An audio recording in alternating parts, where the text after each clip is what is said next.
മനുഷ്യന്റെ മരണശേഷം എന്ത് എന്നുള്ളത് ഇന്നും ഉത്തരം കിട്ടാത്ത ഒരു ചോദ്യമാണ്.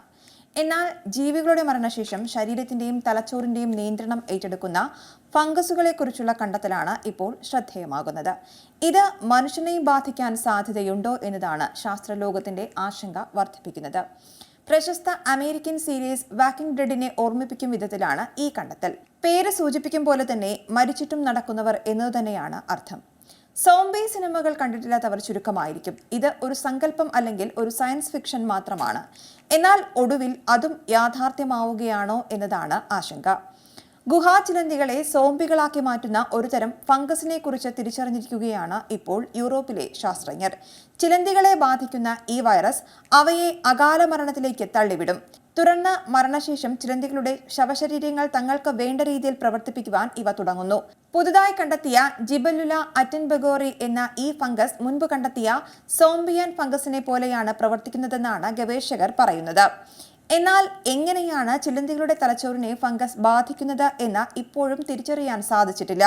കൂടാതെ ഫംഗസിന്റെ പരിണാമങ്ങളെക്കുറിച്ചും പാരിസ്ഥിതിക ആഘാതങ്ങളെക്കുറിച്ചും ഉത്തരമില്ലാത്ത ചോദ്യങ്ങൾ നിരവധിയാണ്. ബ്രസീലിലെ നിത്യഹരിത വനങ്ങളിലെ ഉറുമ്പുകളെ ബാധിക്കുന്ന ഒരുതരം ഫംഗസിനെ നേരത്തെയും കണ്ടെത്തിയിട്ടുണ്ട്. കൂടാതെ കടന്നലുകളെ ബാധിക്കുന്ന ഫംഗസുകളുമുണ്ട്. എന്നാൽ ചിലന്തികളെ ബാധിക്കുന്ന ഈ ഇനത്തെ ആദ്യമായാണ് തിരിച്ചറിയുന്നതെന്നാണ് റിപ്പോർട്ട്. ഒരു വലിയ ഫംഗസ് കുടുംബത്തിന്റെ ഭാഗമാകാം ഈ ഫംഗസുകൾ എന്നാണ് ഗവേഷകർ കരുതുന്നത്. ജനുവരി 24 പ്രസിദ്ധീകരിച്ച ഫംഗൽ സിസ്റ്റമാറ്റിക് ആൻഡ് എവല്യൂഷൻ ജേർണലിൽ ഇത് സംബന്ധിച്ച പഠനം പ്രസിദ്ധീകരിച്ചിരുന്നു. 2021 വടക്കൻ അയർലൻഡിലെ കൗണ്ടി ഡൗണിൽ BBC-യുടെ വിന്റർ വാച്ച് എന്ന പരിപാടിയുടെ ഷൂട്ടിങ്ങിനിടെയാണ് ഈ സോംബി ചിലന്തികളെ ആദ്യമായി കണ്ടെത്തുന്നത്. ഫംഗസ് ബാധിച്ച ഗുഹാചിലന്തികൾ മരണത്തിന് മുൻപായി തുറസായ സ്ഥലങ്ങളിലേക്ക് എത്തുന്നു.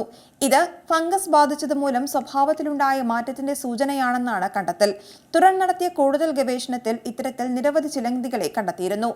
ഈ ഗുഹാചിലന്തികളാകട്ടെ സദാസമയവും അവയുടെ വലയ്ക്കുള്ളിൽ തുടരാൻ ആഗ്രഹിക്കുന്നുവെന്നും ഗവേഷകർ കണ്ടെത്തിയിട്ടുണ്ട്. ഒരു ഫംഗസ് മറ്റൊരു ജീവിയെ ബാധിക്കുകയും ആ ജീവിയുടെ പെരുമാറ്റത്തിൽ മാറ്റം വരുത്തുകയും ചെയ്യുന്നത് വളരെ കൗതുകകരമാണെന്നും ശാസ്ത്രലോകം പറയുന്നു. എന്നാൽ ഈ ഫംഗസ് ഉണ്ടാക്കുന്ന പാരിസ്ഥിതിക ആഘാതം എത്രത്തോളം ആയിരിക്കുമെന്നത് വലിയ ചോദ്യമാണ്. എന്നാൽ ആശങ്കപ്പെടാൻ ഒന്നുമില്ലെന്നും ഗവേഷകർ പറയുന്നുണ്ട്. 100 ദശലക്ഷം വർഷങ്ങൾക്ക് മുൻപ് തന്നെ ഈ ഫംഗസുകൾ പരിണമിച്ചിരിക്കാം എന്നാണ് കരുതുന്നത്. ചിലന്തികളുമായും മറ്റ് ഫംഗസുകളുമായും പ്രാണികളുമായും ഇവ സഹവർത്തിക്കും. വാസ്തവത്തിൽ കാടിനെ സന്തുലിതമായി നിലനിർത്തുന്നതിൽ ഇവ വലിയ പങ്ക് വഹിക്കുന്നുണ്ടെന്നും അനുമാനിക്കാമെന്ന് സോംബി ഉറുമ്പ് ഫംഗസുകളെ ചൂണ്ടിക്കാട്ടി ഗവേഷകർ പറയുന്നു. അതേസമയം പുതുതായി കണ്ടെത്തിയ ഈ ഫംഗസ് ചിലന്തികളെ മാത്രമേ ബാധിക്കുകയുള്ളൂ എന്നും മനുഷ്യർ പേടിക്കേണ്ടതില്ലെന്നും ഗവേഷകർ വ്യക്തമാക്കുന്നുണ്ട്. ഇവയ്ക്ക് മനുഷ്യരെ ബാധിക്കണമെങ്കിൽ നമ്മുടെ രോഗപ്രതിരോധ ശേഷിയെയും താപനിലയും ജീവിക്കാനുള്ള കഴിവുണ്ടാകണമെന്നും ശാസ്ത്രലോകം വ്യക്തമാക്കുന്നു. ഏറ്റവും പുതിയ വാർത്തകളും വിശേഷങ്ങളും വിരൽ തുമ്പിലറിയാൻ സീ മലയാളം ന്യൂസ് എല്ലാ ഡിജിറ്റൽ പ്ലാറ്റ്ഫോമുകളിലും ലഭ്യം.